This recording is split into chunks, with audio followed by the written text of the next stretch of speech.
To our big story now, a new direction. The UAW naming a new president, and he's promising some big changes in the wake of that corruption scandal rocking the auto industry. The union taking the title of acting off of Rory Gamble and placing him in the top position until at least 2020. He's been at the helm since last month after Gary Jones stepped aside amid corruption allegations. Gamble's game plan, including big changes in the months ahead, and he promises to deliver a, quote, clean union on solid footing. 7 Action News reporter Jim Kurtzner, the only reporter there. As this all went down, Jim shows you this new direction for the union. Executive board is 13 members, vice presidents, and a rep from each of the 9 regions. The vote for Rory Gamble was unanimous. He says this will be his last legacy job. His intent is to retire. He said that before, and his intent is to hand over a changed union. The corruption has been overwhelming. 13 people charged by the feds with embezzlement, money laundering, bribes, kickbacks involving millions of dollars. Former UAW Vice President Joe Ashton pleaded guilty just yesterday, number 11 of the 13. Former UAW Presidents Gary Jones and Dennis Williams have been implicated but not yet charged.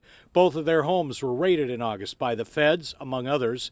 Gary Jones was the face of the UAW during the contentious contract talks this fall with the Detroit Big Three. He resigned as the union started an ouster proceeding with evidence the feds say they didn't even have, and the union had a duty to report, as the corruption investigation has been going on for more than 5 years. There's information in there that the Justice Department had not yet seen. That's an indicator that somebody knew of wrongdoing but did not report it.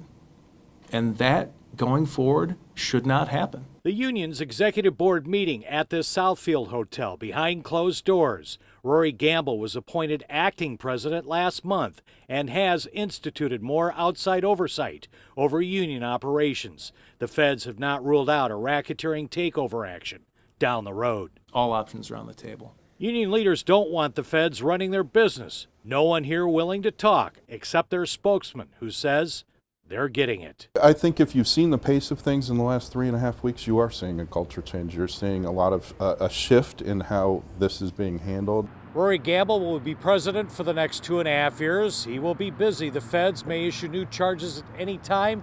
This is far from over. In Southfield, Jim Kurtzner, 7 Action News. All right, thank you, Jim, and keep up with our big story both on air and online. Go to WXYZ.com for a full statement from the UAW on Gamble taking his new position.